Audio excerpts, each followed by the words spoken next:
Good evening. Today's hand is King Jack of Hearts. So in this hand, we have a limper, and it's on us. So the limper's playing 25-3.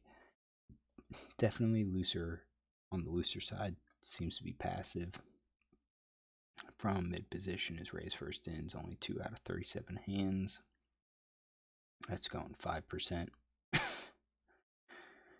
He seems to be limping with the rest, limping or calling.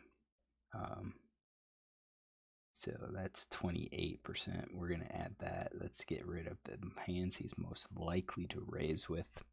First in, probably queens plus ace king. Let's add these hands there. Maybe the suited kings. Could be all the offsuit aces, but that's going to really increase his range. So probably something like that. And now it's on us, and that's if he limps. I don't think we really want to limp here on the button. We want to take advantage of him if he's limping. For being in position, he could have easily raised and try to get a heads up versus one of the blinds, but he chose to limp instead. So I don't think he's going to have an overly strong hand. I mean, he could definitely have some big cards, but not like aces or kings or queens. So I think we raise that standard button raise, and I think we're going to probably raise it 4 or 5 big blinds, maybe 6 big blinds. This player doesn't seem to be overly loose. He'll probably fold if I raise it to 4 big blinds. Same thing. This player, he is loose. He's called 28%, but he is going to be in the small blind, so he has to think if he's going to call, then he's inducing villain 8 to also call. So I think 4 or 5 big blinds is going to be sufficient. I did 4. Both players fold, and villain 5 calls. And he calls. So is he going to call with a tighter range here, or is he going to keep with his normal range? Kind of hard to say. I like to say that a lot of players do end up limp calling quite frequently, and that's kind of what he is, 92%. In mid position, it's 5 out of 6 times. So I think he's probably just going to call there. I think if there are hands that he was going to fold, it might be to a larger raise size. So if I raised it to 6 or 7, I could probably get him to fold some of these suited gappers, some of these, maybe the suited kings, maybe these offsuit aces, and so forth. All right, so let's get these hands in here. So he's playing 27.5% of hands. That's 364 combos. I know I am playing 31.2, 414 combos. Pretty standard, 31.2, 414 combos. And the board comes down ace of clubs, 10 of diamonds, 3 of clubs. 3, 10 of diamonds, ace of clubs. There it is. So my range equity is 55.4. Their range is equity is 44.6. Definitely ahead right now. And when you think about equities, when you think about advantages, I don't think villain has aces at all. So aces are out. He could have ace 10. I mean, that's a possibility, but I don't think he has aces. Could have king queen of clubs, king jack of clubs, queen jack of clubs. Could have king 10 of clubs, possibly. So, but he definitely doesn't have aces. Could have trip 10s, could have trip 3s. So what does he do? He checks. He has donk flop 6% of the time, but I think he's going to probably check his entire range, and now it's on us. What should we be betting?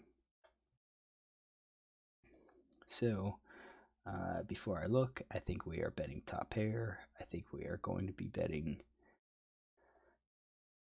pocket pair less than our top pair.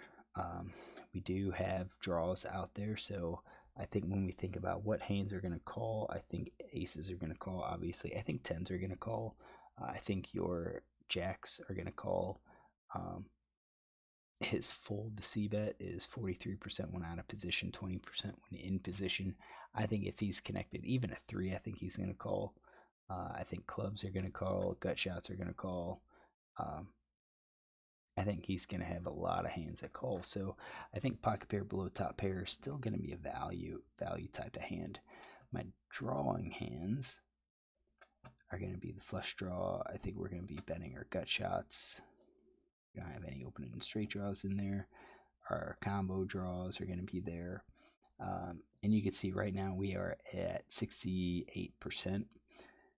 I don't think we're going to bet middle pair. We obviously have some hands that are decent with middle pair, but I think adding well, I guess middle pair adds some bluffs to it. I do think we're going to have to at least check some. However, given that this player doesn't really have a tendency to fold, I think it's probably better to go ahead and bet most hands that we're looking to bet and forego, like pocket pair below a second card.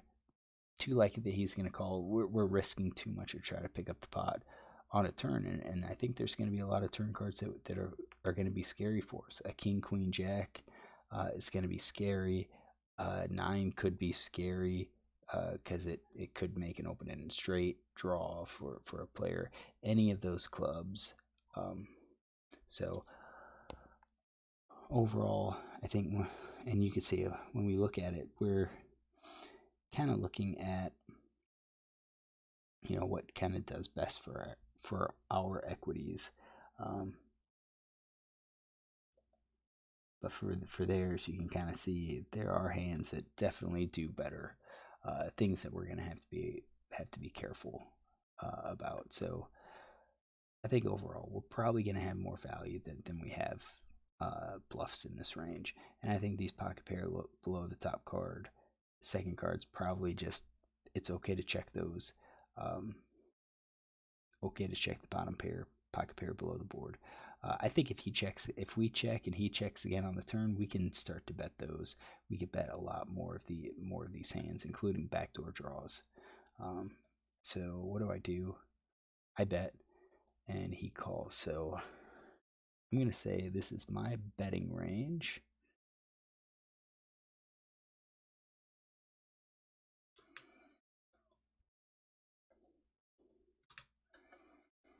And that is 73.7. I have 252 cards that go through, and now what is he gonna call? I think he is calling with basically any of those pairs. I don't think pocket twos is gonna call. I mean, he could. We could include it. Makes a very small amount. But he's gonna call with flush draws. I think he'll call with the gut shots. Any of those combo draws. So I think he's gonna go with those.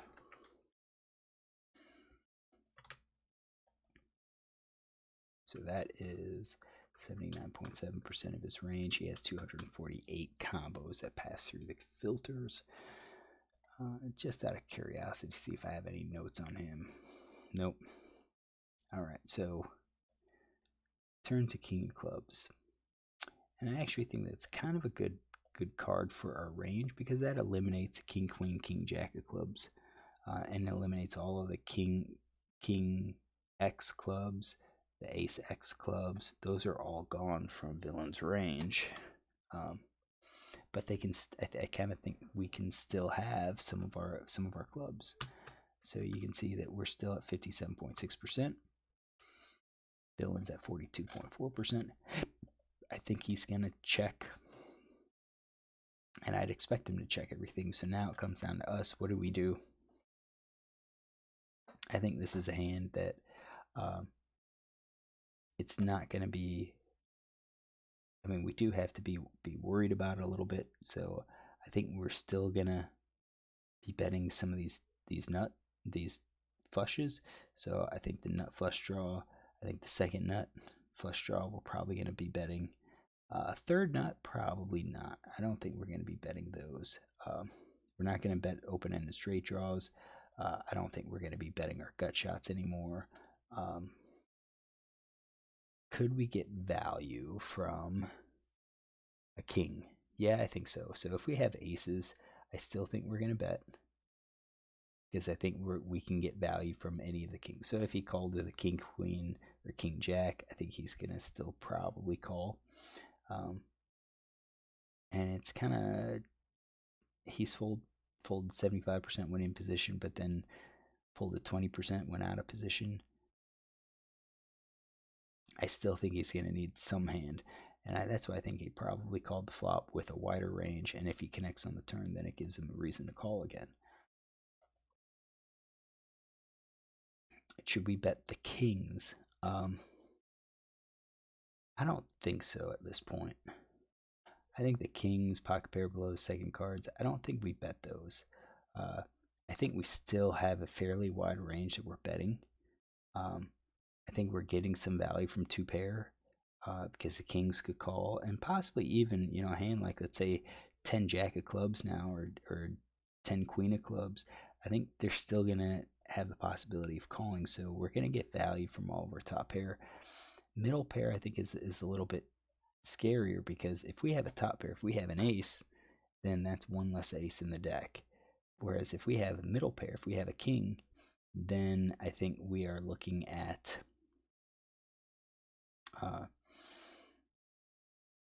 increasing the chance that he has an ace. So I think that's going to kind of be my betting range.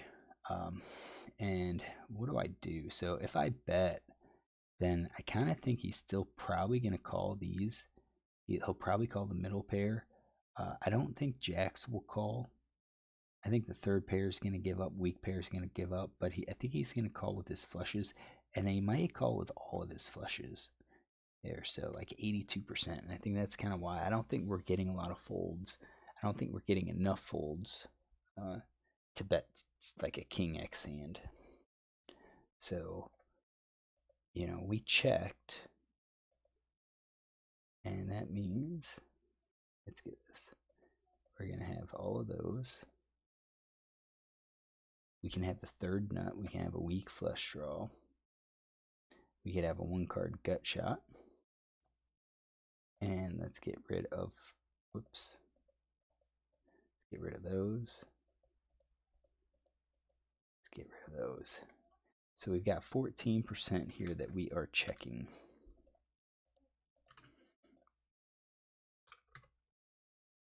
And that is 32 combos. They still have their entire range here.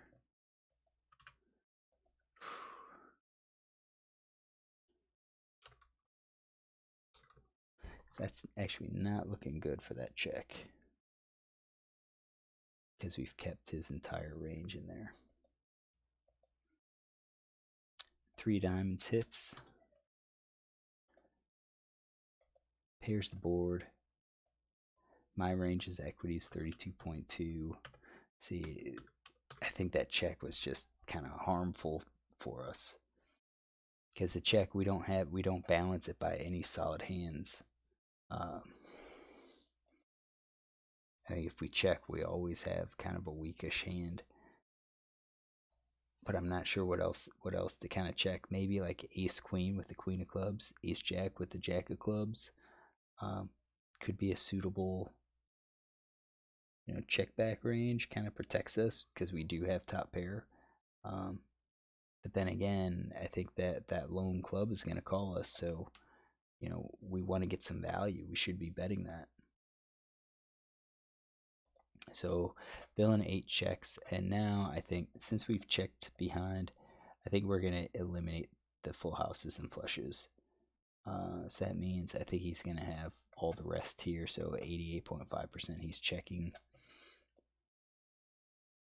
and now that's on me. And you can see I've got a middle pair or a weak pair. Basically, that's it. I think if I bet the middle pair, I'm gonna be I only have 41% equity if I do both middle and weak pair. I only have that small amount of equity. We have to think he called the flop, so he called pre-flop, then he called the flop bet, and then checked me. He could have an ace, he could have a king, he could have a 10, possibly. Obviously, with the middle pair, if we have the king and we bet, we're hoping that the tens call. Uh, it's maybe like half value, half bluff. So I kind of think we should be checking here, since we kind of gave up on the turn. And we did. We checked, and he shows king queen of clubs. Or I'm sorry, king queen of spades, and we had king jack of hearts. So does he have that in his range?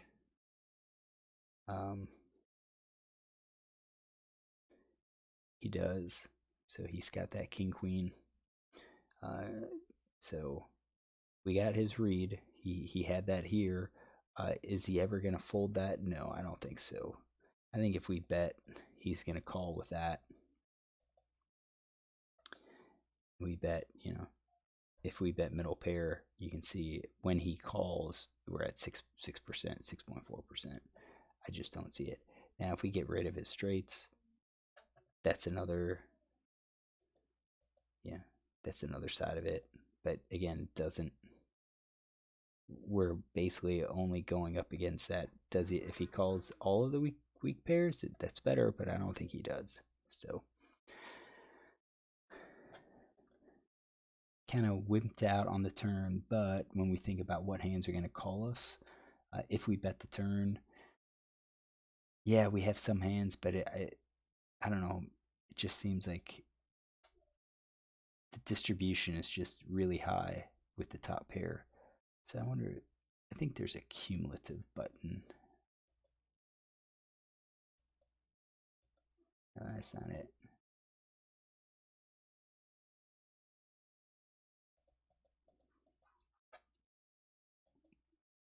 And it's 69% right there.